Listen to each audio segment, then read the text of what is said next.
हमने पिछले लेक्चर में देख लिया था अशोक के बारे में, चंद्रगुप्त मौर्य के बारे में, बिंदुसार के बारे में, इनकी जो बायोग्राफी है इनके बारे में देख लिया था। अब यहाँ से करेंगे धम्म से स्टार्ट करेंगे। तो धम्म के बारे में जानेंगे, धम्म क्या होता है। तो Ashok established ideal for the moral development of mankind, this were called Dhamma. मतलब अशोक ने मॉरल डेवलपमेंट के लिए धम्म को एस्टेब्लिश किया। तो इसकी डेफिनेशन होगी कि जो अशोक है उसने एस्टेब्लिश किया मॉरल डेवलपमेंट के लिए, मतलब लोगों के विकास के लिए क्या किया, एस्टेब्लिश धम्म किया। और जो अशोक की जो डेफिनेशन है वो दे रखी है हमें 2nd और 7th रॉक एडिक्ट में। मतलब definition of Ashok Dhamma had been given in the 2nd and 7th rock edicts, और according to him shunning sinful action and welfare of the world, compassion, charity, truth and purity of action is धम्म। तो अशोक के अनुसार धम्म का मतलब है कि सभी जो बुराइयाँ है उनको ख़त्म करना, संसार का वेलफेयर करना, कल्याण करना, कंपेजिशन करना, चैरिटी करना, truth and purity of action. जो भी कोई एक्शन ले उसमें क्या होनी चाहिए, सत्य और प्योरिटी होनी चाहिए।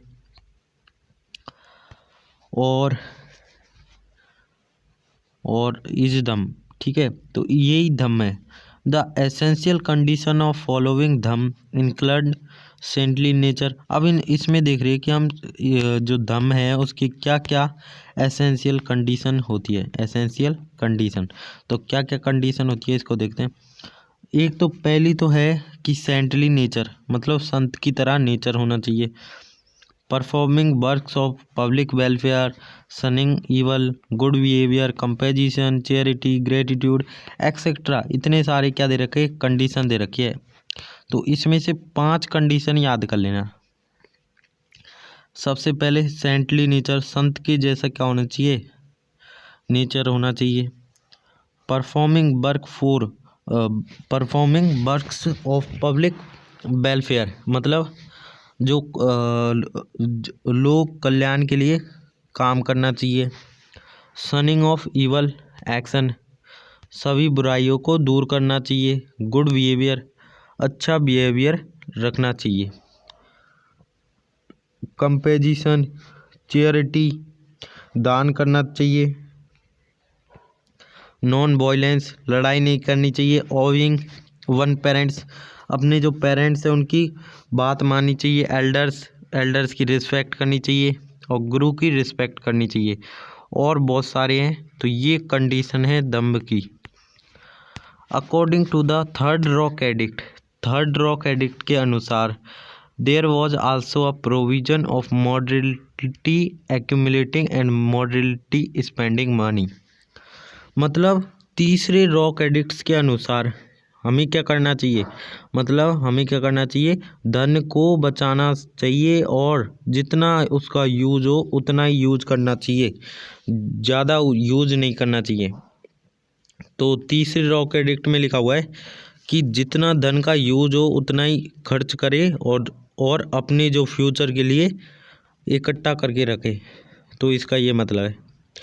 According to the Vavru rock edicts, Ashoka expressed his belief in the Buddha Tritanas, namely Buddha, धम्म, संघ।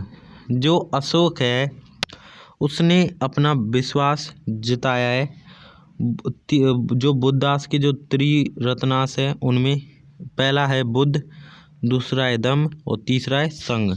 तो इनमें जो अशोक है उसने क्या जिताया है, अपना विश्वास जिताया है। Minor rock edicts of Sanchi district Madhya Pradesh and Sarnath Uttar Pradesh. Ashok order the Mahamatra Kaushambi and Pataliputra to ostracise such bhikshu and bhikshunis who tried to create schisms in the council. मतलब माइनर रॉक एडिक्ट में लिखा हुआ है कि जो अशोक है उसने अपने जो धम्म महामात्र थे उनको क्या दिया, ऑर्डर दिया कि तुम जाओ और जो भिक्षुस होते हैं या भिक्षुनीस होती हैं उनकी क्या करो, सहायता करो, स्कीम चलाओ। इन द फर्स्ट एडिक्ट, और फर्स्ट एडिक्ट में लिखा हुआ है कि कोई भी जो मतलब यजन कर रहे हो, कोई भी यज्ञ कर रहे हो, तो उसके लिए कोई भी जो जानवर है उसकी हत्या नहीं करनी चाहिए। तो उसके फर्स्ट रॉक एडिक्ट्स में ये लिखा हुआ है। तो ये तो हमने दम के बारे में देख लिया। दम मेन इम्पोर्टेंट क्या है, सबसे पहले इसकी डेफिनेशन क्या है दम की। सबसे पहले यहाँ से और यहाँ तक आप याद कर लेना, फिर यहाँ से और यहाँ तक याद कर लेना, यहाँ से और यहाँ तक, सॉरी आगे, ठीक है, यहाँ तक याद कर लेना। और ये तो ज़्यादा ज़रूरी नहीं है, याद करो तो कर लेना ये लाइन, वरना ये लाइन तो बहुत ज़रूरी है। According to the Bhabru rock edicts, Ashok expressed his belief in the Buddha's three ratnas, बहुत ही इंपॉर्टेंट है, तो ये लाइन याद कर लेना, समझ में आ गई है। अब देखते हैं धम्म यात्रा। बेसिकली धम्म यात्रा होती क्या है। तो धम्म यात्रा, अब क्या हुआ करता था कि जो अशोक है, अशोक के रूल से पहले, अशोक के रिजाइन से पहले, मतलब अशोक के साम्राज्य से पहले जो राजा महाराजा है वो क्या करते थे, वो फॉरेस्ट ट्रेवल कर देते, वो विहार यात्रा कर देते। उसमें क्या करते थे, उसमें जो एनिमल्स है, जो जानवर है, उनको मारते थे और अपना एंटरटेनमेंट करते थे, ये करते थे पहले। अब क्या करते, लेकिन जो अशोक है उसने इसे जो ये जो सिस्टम है विहार यात्रा या फॉरेस्ट ट्रेवल है, इसको बंद कर दिया और एक नया सिस्टम चला दिया, उसका नाम है धम्म यात्रा। मतलब फॉरेस्ट ट्रेवल के बदले में धम्म यात्रा करनी पड़ेगी, ठीक है। उसमें क्या होता है, in such travel Ashok arranged for Dhamma yatra in which travels were made to Buddhist pilgrims, Brahmans, Shramans and needy people were given golden charity. इसका मतलब है कि जो अशोक है उसने अरेंज किया, किसका, अशोक ने अरेंज किया धम्म यात्रा का, और उसमें जो लोग हैं वो किसकी यात्रा करेंगे, वो करेंगे बुद्धिस्ट पिलग्रिम्स की यात्रा करेंगे, मतलब बुद्धिस्ट जो तीर्थ है उनकी, ब्राह्मीण्स की, श्रमण्स की, और जो कोई भी मतलब ज़रूरतमंद लोग होंगे उनको क्या देना है, उनको चैरिटी करनी है, गोल्ड, मतलब गोल्ड प्रदान करना है। तो इन सब की यात्रा करते हैं, तो इसको ही बोलते हैं धम्म यात्रा। अब आता है नेक्स्ट अनुसंधान। अनुसंधान क्या होता है, तो during Ashok reign the state employees, Pradeshik Rajukas and Yuktas were sent on travel for propagation of religion every, हाँ, प्रोपागेशन ऑफ रिलीजन। तो अनुसंधान बेसिकली ये होता है कि अशोक के साम्राज्य में जो उसके एम्प्लॉय होते थे, मतलब जैसे प्रादेशिक कुछ हो गए, राजुक हो गए, युक्तास हो गए, ये कहाँ जाते थे, ये प्रोपागेशन करने जाते थे रिलीजन को, ठीक है, डिफरेंट कंट्री में। Every 5th year this was called अनुसंधान, मतलब डिफरेंट स्टेट में जाते थे हर 5 साल में, तो इसे ही बोलते हैं अनुसंधान। फिर आता है धम्म महामात्र। तो 13वें ईयर जो कोरोनेशन हुआ था, 13वें जो कोरोनेशन में क्या किया था, अशोक ने कुछ धम्म महामात्र अपॉइंट किए थे, जिनकी जो रिस्पॉन्सिबिलिटी होगी वो होगी रिलीजन को प्रोपागेट करना, ठीक है। ये मतलब रिलीजन को प्रोपागेट करना, ये सभी क्या है, मतलब ये क्या है, ये धम्म मात्र है। तो आप इतना लिख देना, in the 13th year of coronation Ashok appointed Dhammamatra whose major responsibility was propagate religion among the masses, और इसके अलावा जैसे to inspire them for deeds of public welfare and charity, और इनका काम होता था कि चैरिटी दान करना, पब्लिक वेलफेयर करना, और जो वो है ना क्रिमिनल्स, उनकी जो सजा है उनको कम करवाना। तो ये सब किसका काम हुआ करता था, ये काम हुआ करता था धम्म महामात्र का, ठीक है। फिर आते हैं रॉक एडिक्ट्स। तो अभी तक हमने क्या पढ़ा, एक बार देखते हैं। तो अभी तक हमने पढ़ा कि सबसे पहले दम क्या होते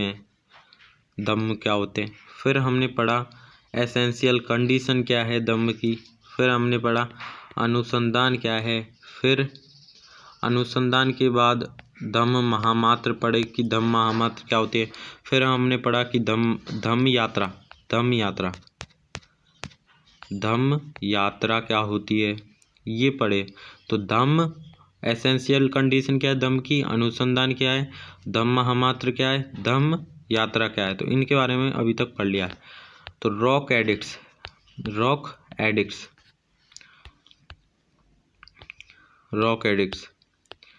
Ashok was the first Indian ruler, मतलब भारतीय ruler, to address is subject through edict. मतलब जो अशोक है वो पहला भारतीय रूलर है जो कि अपनी जो प्रजा थी उससे कैसे, मतलब उनसे कैसे संबोधित करता था एडिक्ट के जरिए। मतलब कोई भी बात बतानी है तो एडिक्ट के जरिए बताएगा। मतलब जैसे कोई पत्थर है, मान लो ये कोई पत्थर है तो इस पर लिख देता तब, ठीक है, इस पर क्या लिख देगा, अपनी बात को लिख देगा। तो सब्जेक्ट यहाँ देखेगी, प्रजा यहाँ देखेगी, तो इसी को बोलते हैं हम रॉक एडिक्ट।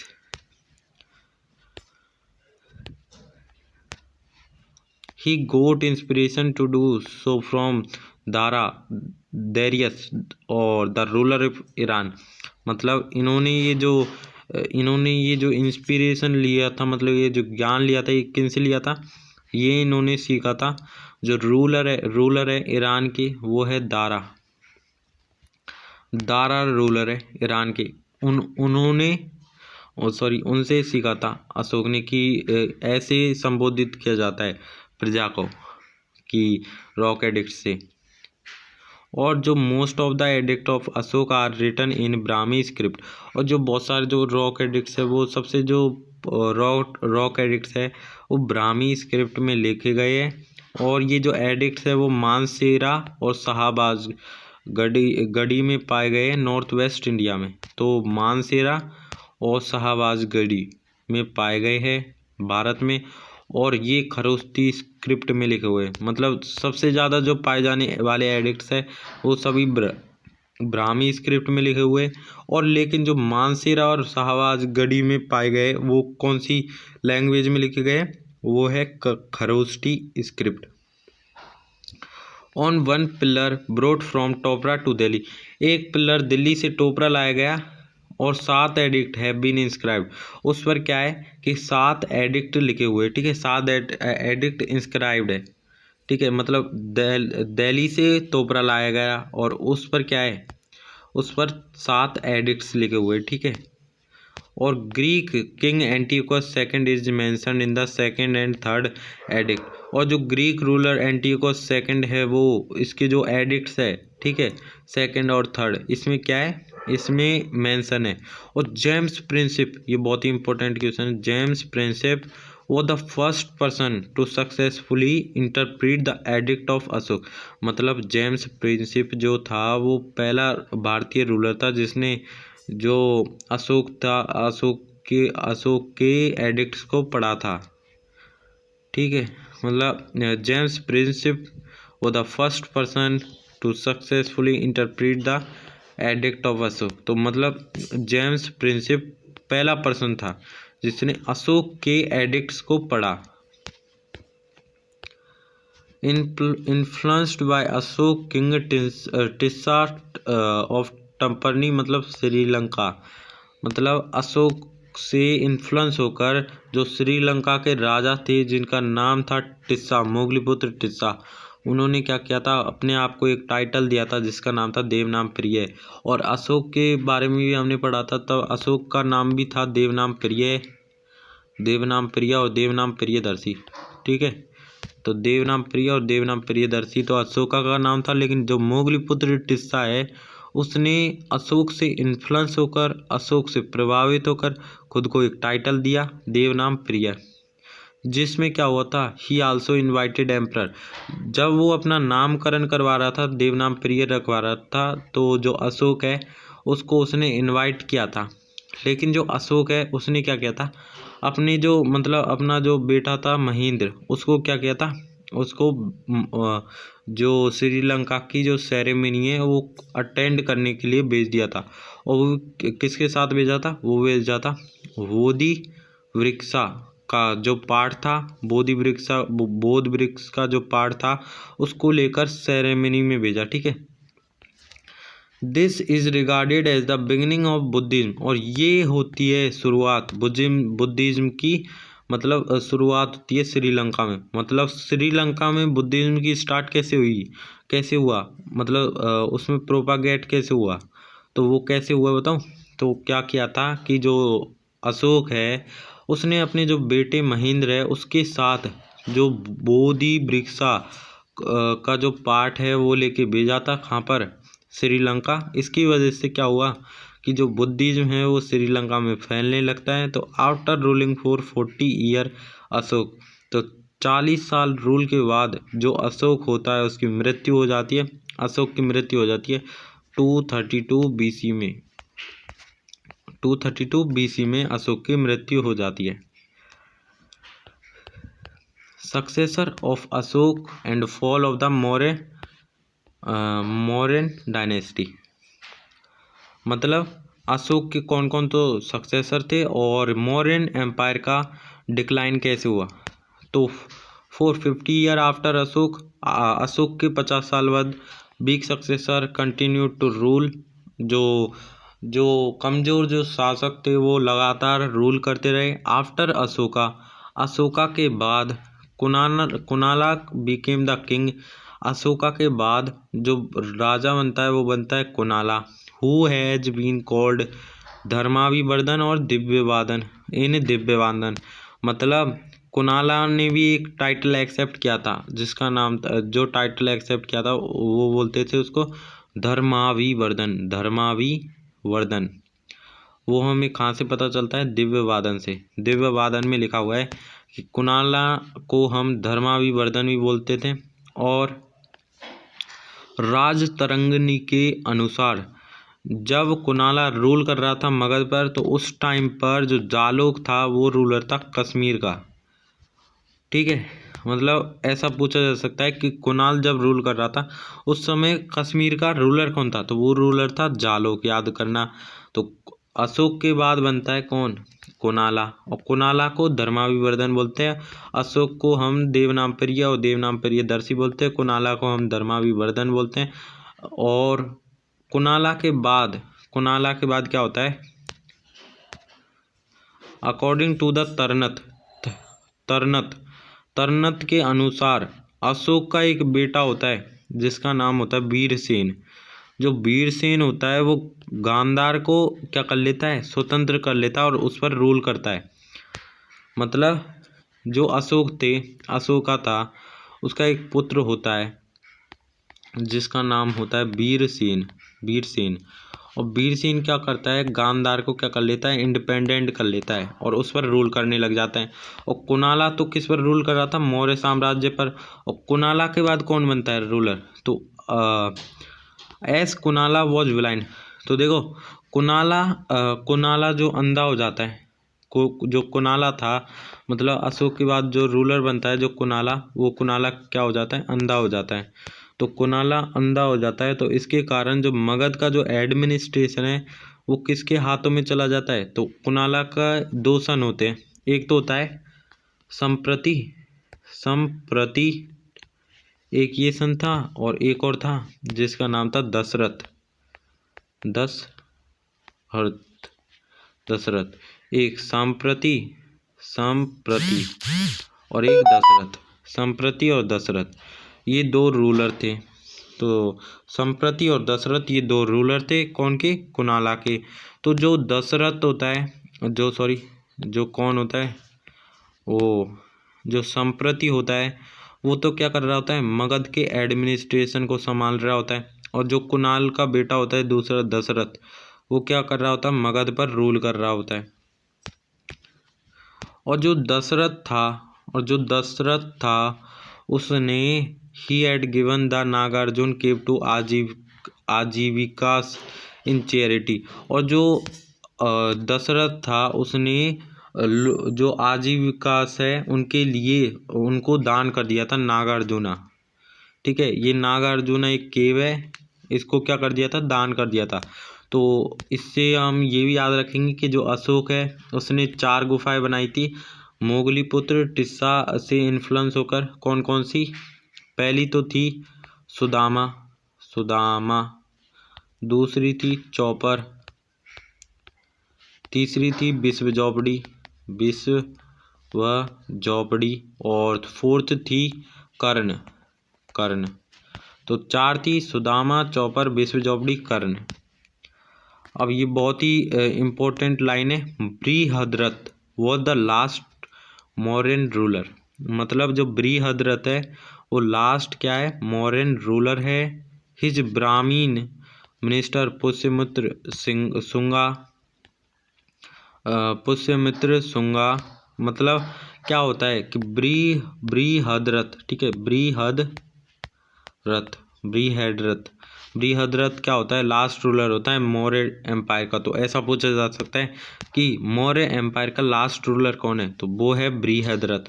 और बृहद्रथ क्या करता है, बृहद्रथ एक अपना मतलब कमांडर नहीं, मिनिस्टर अपॉइंट करता है जो कि ब्राह्मीण होता है।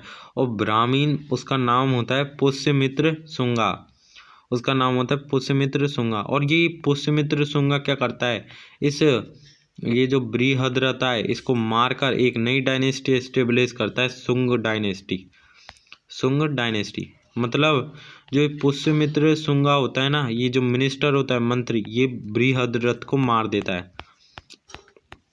तो यहाँ भी लिखा हुआ है assassinated him and founded the Shunga dynasty in Magadh. तो ऐसे डिक्लाइन हो जाता है। तो लास्ट रूलर था जो मगध है उसको, सॉरी, मौर्य एम्पायर का लास्ट रूलर था बृहद्रथ। और इसने एक अपने मतलब दरबार में एक मिनिस्टर अपॉइंट किया था जिसका नाम था पुष्यमित्र शुंगा। और ये जो पुष्यमित्र शुंगा है इसने बृहद्रथ को मार दिया और एक नई डायनेस्टी एस्टेब्लिश कर दी, शुंगा डायनेस्टी मतलब शुंग वंश।